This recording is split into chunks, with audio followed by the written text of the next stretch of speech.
Good evening, everyone. It's Thursday, August 20th, and it's a beautiful evening here on the southeastern coast of North Carolina.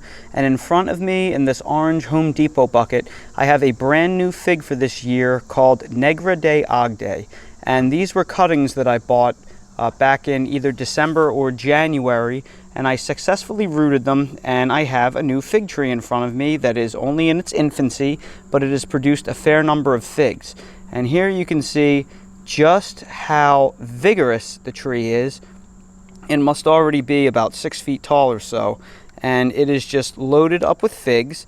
There are lots of small figs on it, so this appears to be a very prolific and precocious variety.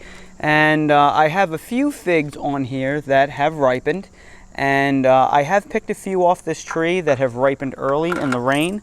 But these look like they have ripened fairly well, and they're drooping, so we're going to go ahead and pick these. And full disclosure, it is only August 20th, and we have already gotten over 12 inches of rain so far this month. It has been an incredibly wet summer and incredibly wet year. We already have 60 inches of rain for the year, and I think this year is going to go down in one of the record books, unfortunately, and it's wreaking havoc on my figs. And it's rained on these figs every day, but they seem to be holding up pretty well. They even got rained on this morning from a shower, and I think it has to do with the very tight eye. They're not completely closed, but they are tight, and they're really nice looking figs, and they're a good size, especially for being on a tree that's only a few months old and in its infancy. And here we have our two figs, and they are anywhere from medium sized on the smaller side of medium. This one weighs in at 31 grams. This one looks slightly larger, and that is 32 grams. So for a first year fig, that's pretty good, especially considering how shriveled up they are. And now let's cut into our figs. And it looks like as a result of the rain, they didn't completely ripen, which is a little disappointing to see. They're very soft, but all of this wet weather that we're having is really negatively impacting the quality of the figs.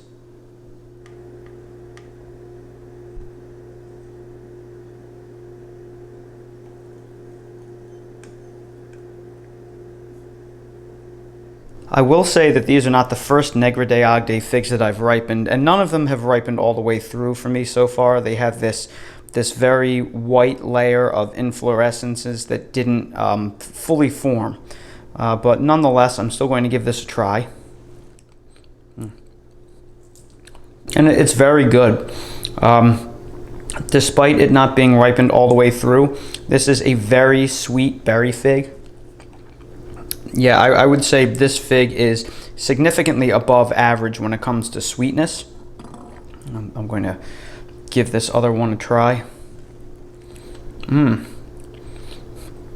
that is very good. Oh, it doesn't have a lot of complex flavors.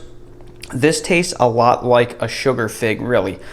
This tastes kind of like a Celeste, except it's larger and it may be sweeter. If I were to give this a flavor, I would have to say it probably tastes like brown sugar.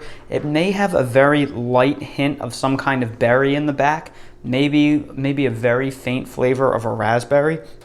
But overwhelmingly, this is a sugar fig to me, to my palate. This kind of tastes like brown sugar with just a little bit of a light raspberry tone to it. It's very good. It is not what I'd call an intense fig. This is a fig that you can probably eat a whole lot of. So I'm going to go ahead and I'm going to try this other fig as well, just because I want to see if this one is consistent with the flavor.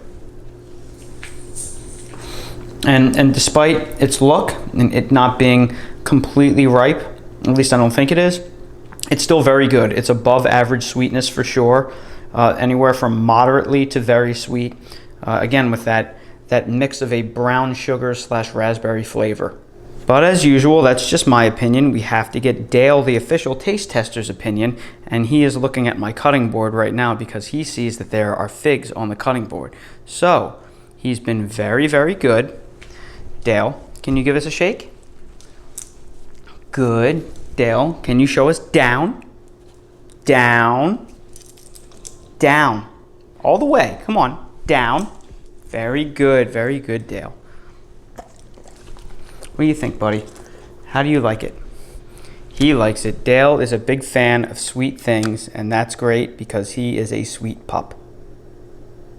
And overall, I'm fairly impressed with how well this fig has held up in the rain. Again, we've been having rains almost every single day. We've had over a foot of rain so far this month. It's been really terrible. And this has held up really well. It does not split. It does not crack. I've been observing the performance of this fig, and it seems to be a really great contender for humid climates, especially if you do really like the very sweet figs. I would say in terms of my collection, this is somewhere in the middle of the pack for me. I do like the moderately sweet to sweeter figs, but I do like the more jammy, syrupy consistency. But the nice thing about this fig is, aside from being a standout in humid climates, it is a really prolific producer, and it seems to be on the early side of mid-season as well. So there you go, everybody. That's my official review of this fig. If you found the video helpful, please make sure to hit the like button, and if you haven't already subscribed to the channel, please subscribe for future updates and more videos like these. If you're curious about anything that I use in my garden, everything that I use is linked in the Amazon storefront in the video description. Thank you all so much for watching, and I hope to see all of you again on the next video.